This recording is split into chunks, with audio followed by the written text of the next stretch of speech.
Assalamualaikum warahmatullahi wabarakatuh. Alhamdulillah wa syukru ala ni'amillah, wassalatu wassalamu ala sayyidina Muhammad ibn Abdillah wa ala alihi wa sahbihi wa mawalah, la hawla wa la quwwata illa billah. Amma ba'du. Yang saya hormati, yang saya ta'zimi seluruh jajaran asatidz wal asatidah Pondok Pesantren Al-Hikam Depok, wabil khusus Kiai Haji Muhammad Yusran Siddiqi LCMA, dan wabil khusus Kiai Haji Hilmi As-Siddiqi Al-Arafi, mata'anallahu bituli hayatihim. Pertama-tama tentu kita memanjatkan puji syukur kehadirat Allah Subhanahu wa Ta'ala yang telah memberikan kepada kita semua berbagai kenikmatan, mulai dari nikmat kesehatan, nikmat kesempatan, nikmat kekuatan, terlebih-lebih lagi yang namanya nikmat iman dan Islam. Sholawat dan salam senantiasa kita kirimkan kepada junjungan Nabi besar kita, Rasul tercinta, Habibana wa Nabiyana wa Maulana Muhammad Sallallahu Alaihi Wasallam, pada keluarganya, sahabat tabi'in, atba'ut tabi'in, juga mudah-mudahan sampai kepada kita semua selaku umatnya. Amin ya Allah ya Rabbal Alamin. Hadirin para pemirsa dimanapun berada, insya Allah pada kesempatan sore hari ini saya akan sedikit menyampaikan ceramah singkat dengan judul Muhasabah Diri di Detik-Detik Akhir Bulan Suci. Hadirin yang dirahmati Allah Subhanahu wa Ta'ala, muhasabah diri artinya menimbang-nimbang diri, menghitung-hitung diri, mengevaluasi diri, dan mengintrospeksi diri. Kenapa kemudian diri ini perlu untuk ditimbang, dihisab, untuk dievaluasi dan diintrospeksi? Karena kita sebagai manusia tidak selalu terus-menerus berada dalam kebaikan, tidak selalu terus-menerus berada dalam ketaatan, tidak selalu terus-menerus berada dalam kesempurnaan. Terkadang ada kalanya kita terjatuh dalam keburukan, ada kalanya kita terjatuh dalam kesalahan, dan ada kalanya kita terjatuh dalam kemaksiatan. Bahkan mungkin kita lebih sering terjatuh dalam kemaksiatan, dalam kesalahan.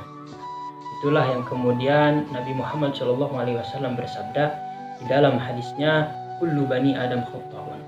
Semua anak Adam, semua manusia itu pendosa, pernah melakukan dosa, pernah melakukan kesalahan. Wa khairul khata'ina at-tawwabun. Akan tetapi kata Nabi, sebaik-baiknya pelaku kesalahan, sebaik-baiknya pelaku dosa adalah mereka yang mau bertaubat. Hadirin yang dirahmati Allah Subhanahu wa Ta'ala, kembali kepada muhasabah di dalam Al-Quran, Quran surat Al-Hasyr ayat ke-18, Allah Subhanahu wa Ta'ala berfirman, ya ayyuhalladzina amanu taqullaha wal tanzur nafsum ma qaddamat lighad wattaqullaha innallaha khabirum bima ta'malun. Di dalam ayat ini Allah Subhanahu wa Ta'ala berfirman, ya ayyuhalladzina amanu, wahai orang-orang yang beriman, ittaqullaha, bertakwalah kalian semua kepada Allah, wal tanzur nafsum ma qaddamat lighad, dan hendaklah setiap jiwa memperhatikan, mengevaluasi, menghisab apa yang telah dilakukannya. Lighadin, untuk hari esok. Maksud hari esok di sini adalah untuk hari kiamat. Wattaqullah, dan bertakwalah kalian semua kepada Allah. Innallaha khabirum bima ta'malun. Sesungguhnya Allah itu maha teliti terhadap apa-apa yang kalian lakukan. Ayat ini menjadi dasar kita diperintahkan untuk bermuhasabah, mengevaluasi diri. Dan ayat ini pun dikuatkan oleh perkataan Sayyidina Umar bin Khattab radhiyallahu an. Beliau mengatakan, hasibu anfusakum qabla an tuhasabu. Hasibu anfusakum, ya. Hisablah diri kalian, timbanglah diri kalian, evaluasilah diri kalian, introspeksilah diri kalian qabla an tuhasabu, sebelum diri kalian dihisab, dievaluasi, diintrospeksi langsung oleh Allah Subhanahu wa taala. Kenapa Umar bin Khattab radhiyallahu an memerintahkan kita untuk bermuhasabah dari sekarang, bermuhasabah sedini mungkin? Karena jikalau kita dari sekarang bermuhasabah, jikalau kita dari sekarang mengevaluasi, maka masih ada kesempatan untuk kita memperbaiki, masih ada kesempatan untuk kita membenahi.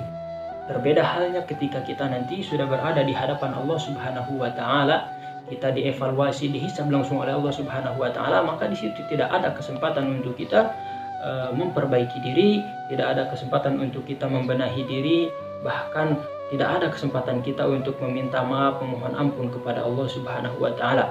Karena itu sudah ranah, sudah alam pertanggungjawaban. Hadirin yang dirahmati Allah Subhanahu wa taala, orang yang tidak mau bermuhasabah, orang yang tidak mau bermuhasabah, hidupnya tidak akan berubah, hidupnya akan begitu-begitu saja, bahkan bisa jadi hidupnya tambah lebih parah.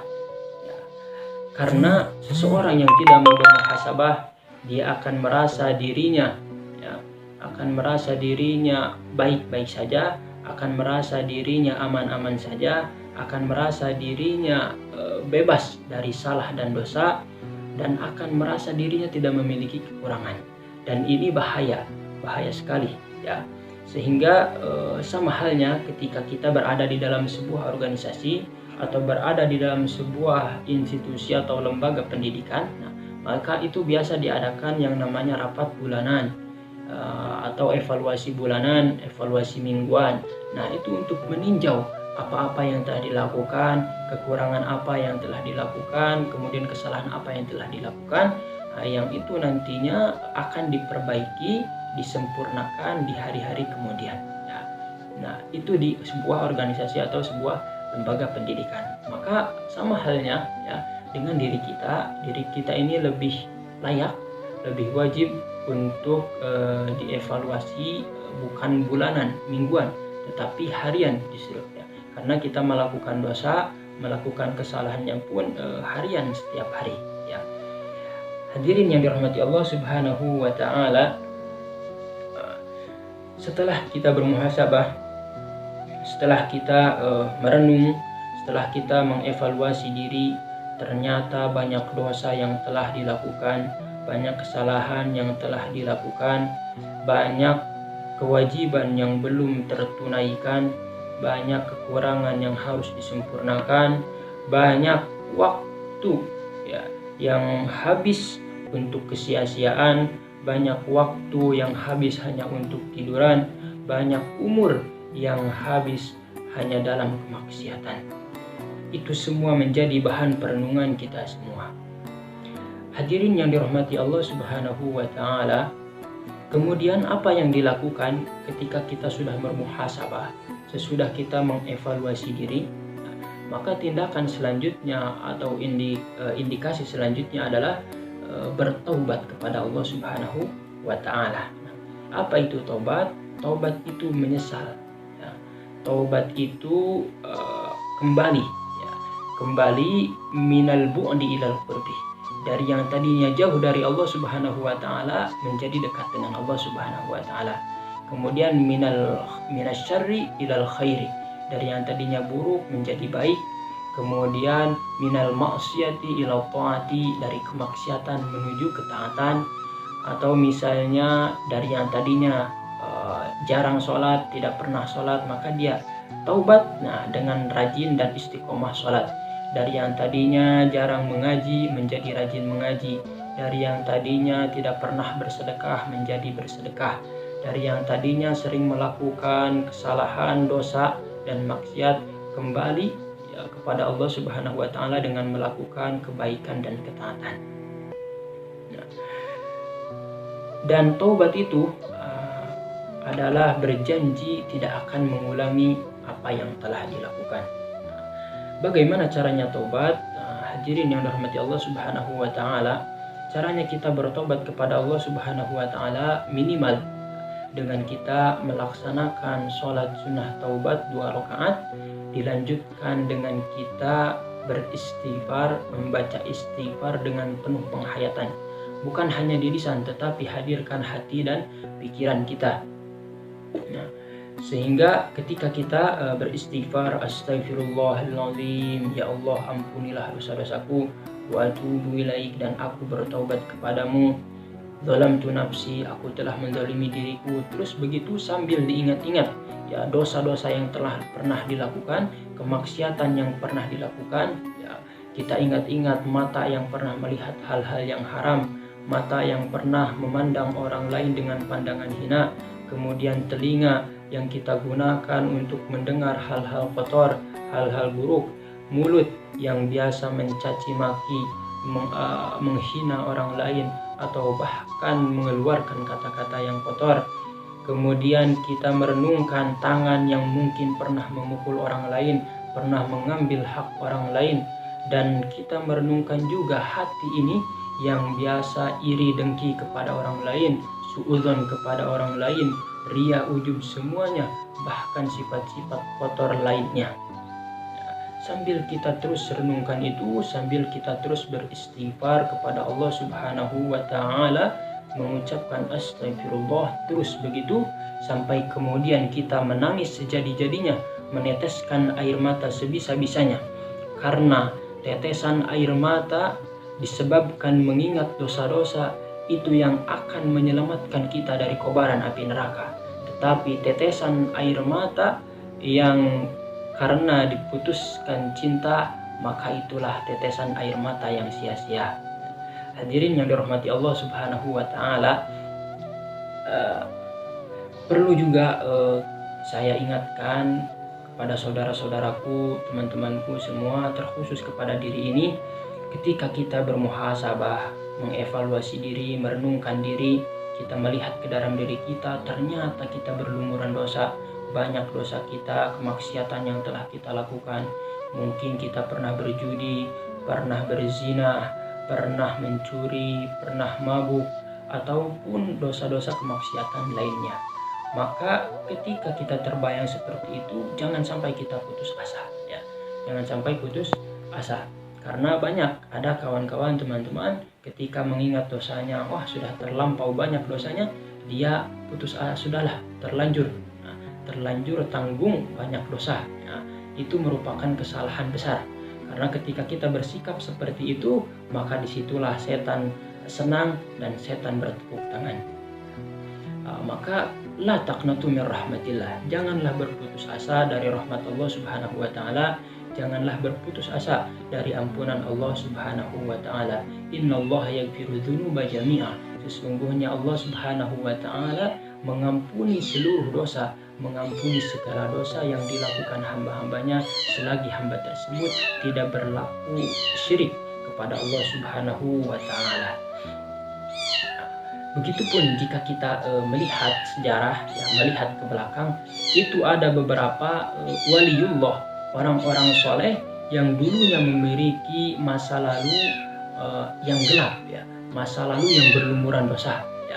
Salah satunya Syekh Fudail bin Iyad, kemudian Syekh Ibrahim bin Adham, ya, kemudian ada lagi Syekh Rizki Al-Hafi, ya. Itu semua diantara kekasih-kekasih Allah Subhanahu wa Ta'ala yang dulunya memiliki masa lalu yang gelap, masa lalu yang kelam. Nah, tetapi pada suatu titik Allah memberikan kepadanya hidayah dan dia bertobat dengan sungguh-sungguh, dan Allah jadikan dia orang-orang soleh, orang-orang baik, menjadi kekasihnya Allah Subhanahu wa Ta'ala. Begitupun dengan kita semua, kita memiliki kesempatan selagi kita nyawa kita masih berada dalam badan kita, kita masih bisa diberikan kesempatan oleh Allah Subhanahu wa Ta'ala untuk bertobat, untuk memperbaiki diri, tentu dengan taubatan nasuha, taubat yang sungguh-sungguh, bukan taubat yang main-main. Hadirin yang dirahmati Allah Subhanahu wa Ta'ala, sebagai penutup di bulan Ramadan ini, di bulan suci ini merupakan momen terbaik, waktu terbaik untuk kita bermuhasabah diri, mengintrospeksi diri, mengevaluasi diri, yang nantinya dilanjutkan dengan kita bertobat, memohon ampun kepada Allah Subhanahu wa Ta'ala. Karena Di bulan Ramadan ini Allah Subhanahu wa taala membuka pintu taubat selebar-lebarnya, membuka pintu ampunan seluas-luasnya. Allah menurunkan rahmat-Nya kepada semua hambanya, dan Allah berjanji akan melipat gandakan semua amal kebaikannya.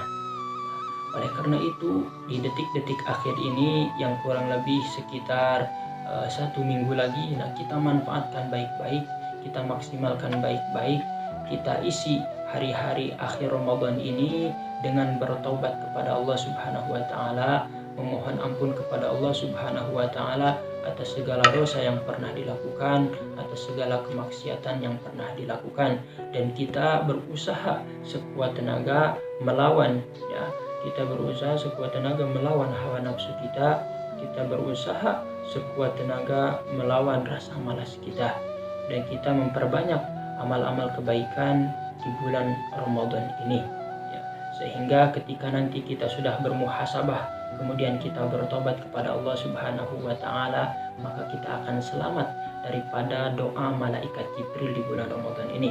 Malaikat Jibril berdoa bahwasanya celaka bagi orang-orang yang mendapati Ramadan tetapi dia tidak diampuni dosa-dosanya. Oleh karena itu, mudah-mudahan kita semua termasuk orang-orang yang senantiasa berintrospeksi diri, bermuhasabah diri, yang kemudian kita menjadi orang-orang yang bertaubat kembali kepada Allah Subhanahu wa taala, dekat dengan Allah Subhanahu wa taala, dan disitulah nanti puncak kebahagiaan yang sesungguhnya ketika kita benar-benar dekat dengan Allah Subhanahu wa taala. Saya kira hadirin yang dirahmati Allah Subhanahu wa taala, demikian apa yang bisa saya sampaikan. Mudah-mudahan banyak manfaatnya. Mohon maaf atas segala kesalahan dan kekurangan. Wallahul muwaffiq ila aqwamit thoriq. Wassalamualaikum warahmatullahi wabarakatuh.